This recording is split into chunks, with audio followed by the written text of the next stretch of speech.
देती है।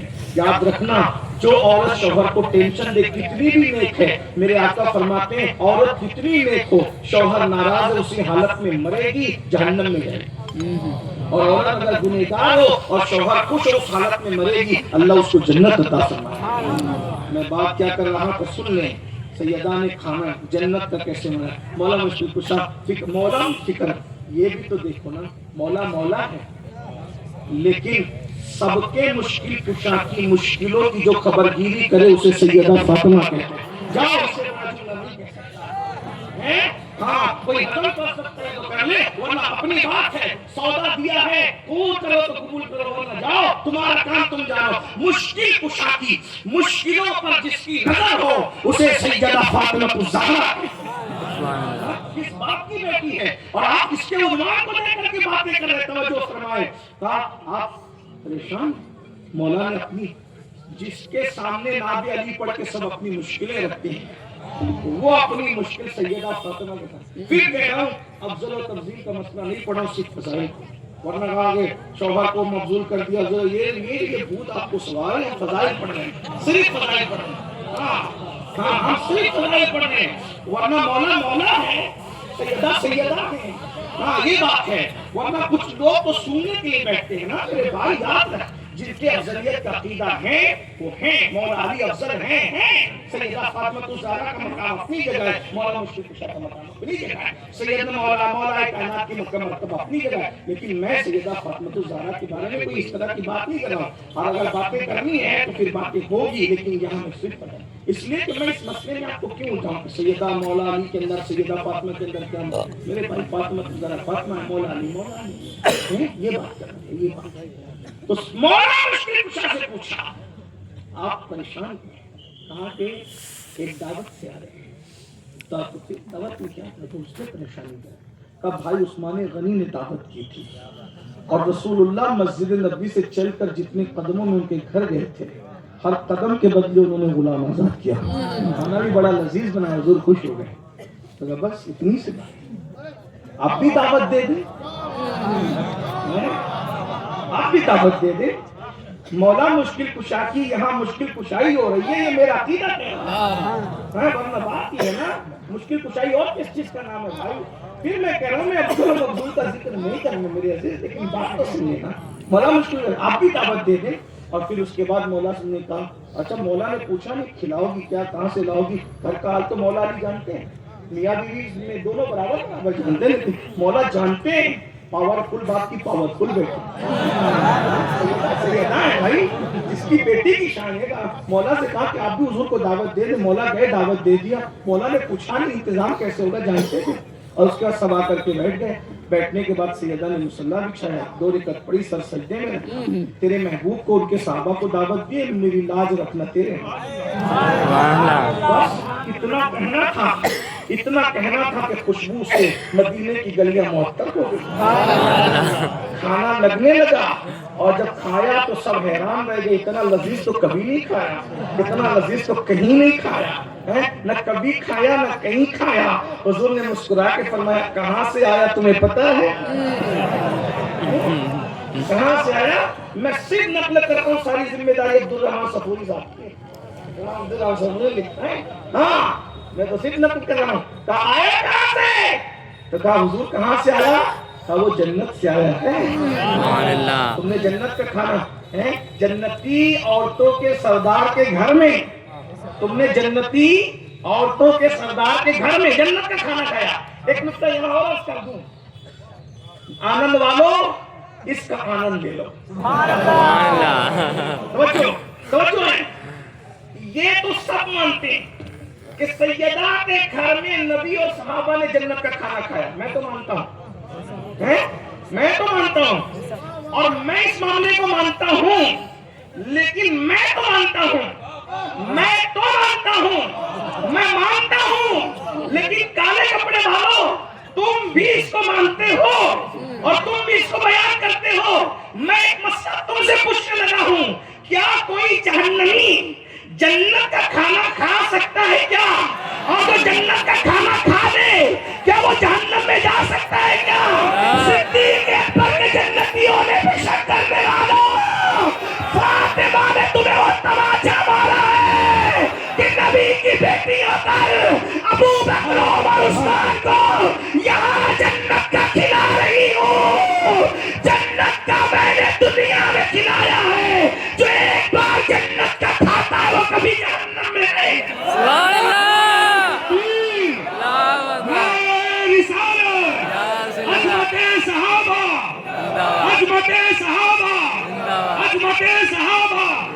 सुभान अल्लाह, सुभान अल्लाह।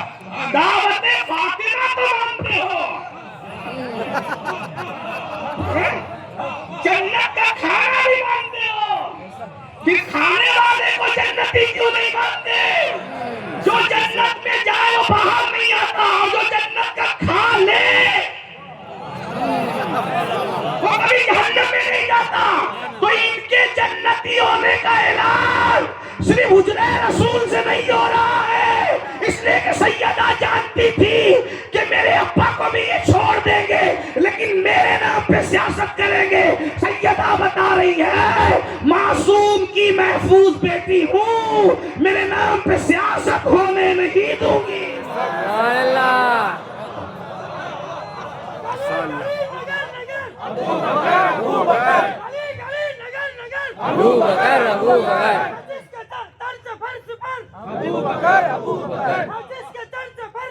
अबू बकर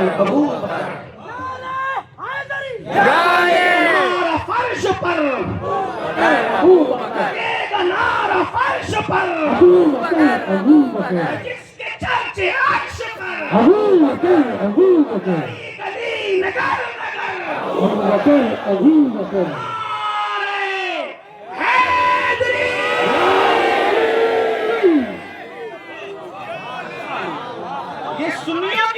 खूबसूरती है। अबू बकर भी लगता है और नारे भी लगता है।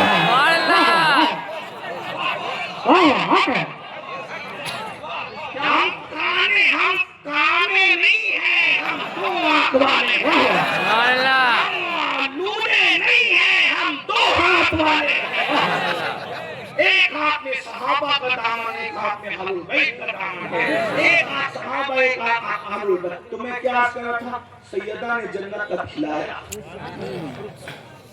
और जिन्होंने खाया, अब हिम्मत है तो निकाल के बताओ अबू बकर उमर, दावत में तो थे ना, आप जगह से कटोगे ना, कहाँ से कटोगे?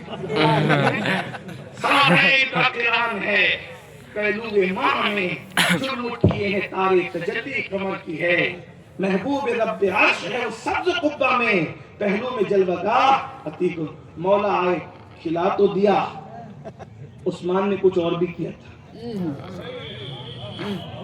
सैयदों ने पूछा क्या किया था? तो कहा गुलाम भी तो आजाद किए थे।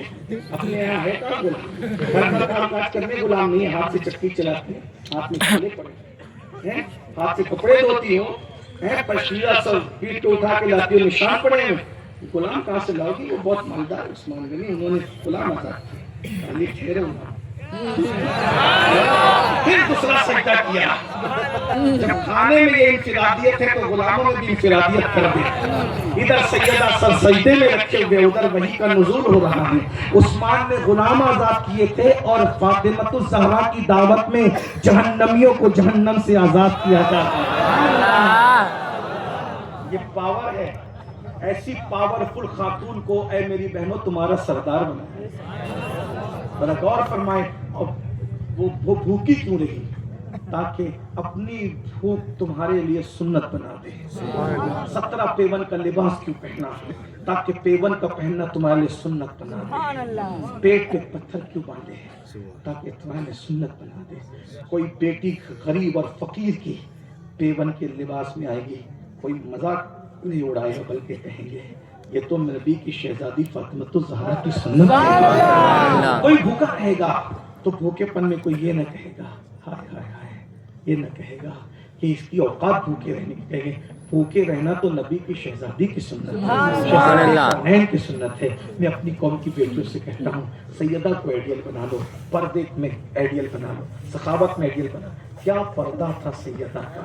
बस आखिरी बात, मेरा टाइम पूरा हो गया, बात मुकम्मल कर दूं, बात मुकम्मल कर दूं। तवज्जो फरमाएं, मेरी आदत नहीं है کہ میں لوگوں سے سفر نامہ بیان کروں اور سفر کی شکایت کروں، میری عادت نہیں ہے، کیونکہ آپ نے مجھے تقریر کرنے بلایا، میرا سفر نامہ سننے نہیں بلایا، لیکن بہرحال میں مسلسل سفر میں ہوں۔ آخری بات کو طور پہ سن لے، سیدہ فاطمہ کیا پردہ کیا ہے، بریلی کے کلندر میں بیان کیا، سبحان اللہ، جس کا آنچل نہ دیکھا مئو مہر نے۔ میں اس کو پورے ہندوستان میں پوری دنیا میں بیان کرتے پھر رہا ہوں کہ میرا سینہ 56 کا نہیں 64 کا ہوتا ہے اس وقت جب میں کہتا ہوں کہ میرے نبی کے گھر میں ایسی شہزادی تھی جس کے دوپٹے کو مرد تو مرد ہے، کبھی چاند و سورج بھی نہیں دیکھا۔ سبحان اللہ۔ ابھی میں کرناٹک گیا تھا، وہاں ایک بہت بڑی خانقاہ ہے سرکار بندہ نواز کی اولاد میں سے، تو بندہ نواز کے پاس ان کی دادی سیدہ فاطمۃ الزہرا کی چادر ہے، ان کا دوپٹہ ہے۔ جب مجھے خانقاہ والوں نے کہا کہ ان کے پاس دوپٹہ ہے تو میں نے تاریخ ادھر ادھر کر کے دے دی، میں نے کہا جلسہ بات کی بات ہے، سیدہ کے دوپٹے کی بات ہے۔ سبحان اللہ۔ ہاں، وہ اتنے شریف اچھے لوگ تھے کہ انہوں نے کہا کہ ہم زیارت کرائیں گے، لیکن ہمارے یہاں زیارت کا اصول یہ ہے کہ ہم سیدہ کے دوپٹے کی زیارت صرف سیدوں کو کراتے ہیں، غیر سید کسی کو نہیں کراتے۔ اللہ کی قسم اٹھا کے کہہ رہا ہوں، جب سیدہ کا دوپٹہ میرے سامنے آیا، میں نے سر پہ رکھا، خدا کی عزت کی قسم، میرے ساتھ اور بھی سادات کرام تھے، سب کی کیفیت غیر ہو گئی، کوئی اپنے آپ میں نہ تھا۔ اگر ہم لوگ اپنے آپ پہ کنٹرول نہ کرتے، خدا جانے کیا ہوتا۔ یہ تو سادات سے آپ پوچھیں، میں نام دوں گا، مجھ سے نام دیں، ان سے بات کر کے پوچھیں۔ میں سوچ رہا تھا یا اللہ یہ وہی دوپٹہ ہے جسے مرد تو مرد ہے، مرد تو مرد ہے، کبھی چاند و سورج۔ اور ایک بات بتاؤں، میں نے اپنے نسب پر کبھی فخر نہیں کیا، میرا اللہ جانتا ہے۔ میں تو ہمیشہ یہ سوچتا ہوں ہم تو ان کے غلام کہلانے کے بھی لائق نہیں ہیں، ان کے آل کیا کہنا ہے۔ جب بھی کوئی کہتا ہے ہم کہتے ہیں ہے تو صحیح لیکن کہلانے کے قابل نہیں ہے۔ لیکن اس دن مجھے اپنے آپ پہ ناز ہو رہا تھا، یا اللہ تیرا شکر ہے کہ تو نے اس خاندان میں پیدا کیا کہ سارے مردوں کو باہر نکال دیا گیا ہے، پہلے بڑے بڑے علم والوں کو، تقوی والوں کو باہر نکال دیا گیا، اور مجھ جیسے پاپی کو صرف اس لیے کمرے میں رکھا گیا سیدہ کی چادر دیکھنے کے لیے کہ تیرا رشتہ نسب ان سے جڑا ہوا ہے۔ اللہ اکبر، توجہ تو فرمائیں۔ پھر وہ چادر، پھر وہ دوپٹہ، دوپٹہ چادر، چادر ہے تو جس کے دوپٹے کو کبھی چاند و سورج نے نہیں دیکھا، میرے نبی کے گھر کی شہزادی ہے۔ چاند و سورج کس کو کہتے ہیں؟ ہے کسی کے گھر میں؟ ہے کسی کے گھر میں ایسی ہستی تمہارے لیے؟ اے قوم کی بیٹیاں، انہوں نے تو چاند و سورج سے پردہ کیا، چاند و سورج سے اپنے دوپٹے کو بچایا۔ تم اجنبی مردوں سے فون پہ باتیں کرتی ہو، سیدہ کے دل پہ کیا گزرتی ہوگی؟ سب بیٹیاں ہماری ایسی نہیں ہیں، لیکن جب یہ بات دل پر آتی ہے تو میں سوچتا ہوں کہ گنبد خضرا میں حضور کے دل کو کتنی تکلیف ہوتی ہوگی جب بیٹی کسی اجنبی مرد کا ہاتھ پکڑ کر زنا کرنے کے لیے کسی پارک میں جاتی ہو، کسی لاٹ میں۔ سب کچھ حسن ہی ہے، سب کچھ جوانی ہی ہے، سب کچھ دنیا کی رنگریلیاں ہی ہیں۔ خدا کی عزت کی قسم، قوم کی بیٹیوں، جو جوانی کے اندر پاپ کرتے ہیں قدرت ان کو اتنے بدترین بڑھاپے سے گزارتی ہے کہ موت مانگتے تو بڑھاپے میں موت نہیں آتی۔ جاؤ ان اداکارہ بڈھیوں سے پوچھو جن کو آج کوئی پو لگانے والا ہے، وہ بستروں میں چھپ چھپ کر رو رہی ہے۔ کل تک جو کہ لوگوں کے بستروں کی زینت بنتی تھی، کل تک جو حسن و جمال کی بنیاد پر لوگوں کی محفلوں کی زینت بنتی تھی، آج ہے کوئی ان کو پوچھنے والا؟ میں نام نہیں لوں گا، مسلم ہو یا غیر مسلم، ہمیں حکم دیا گیا ہے کہ سب کے ساتھ اعتدال کی بات کریں، لیکن جن اداکاروں کو دیکھ کر کے تم اپنے حسن کی نمائش کرنے آئی ہو، جا کر کے پوچھو جب تک جوان تھی آگ میں پانی لگا رہی تھی، پانی آگ لگا رہی تھی، بڑھاپا آیا جھریاں تو پڑنی ہے، بڑھاپا تو آنا ہے۔ اور یاد رکھنا جو جوانی میں پاپ کرتے بہت بدترین بڑھاپا آتا ہے۔ ایک بات میں سمیٹتے ہوئے کہہ دوں، رسول اللہ کی 4 شہزادیاں تھیں، لیکن سب سے زیادہ جسے چاہا وہ سیدہ تھی، سب سے زیادہ جس کو رازدار بنایا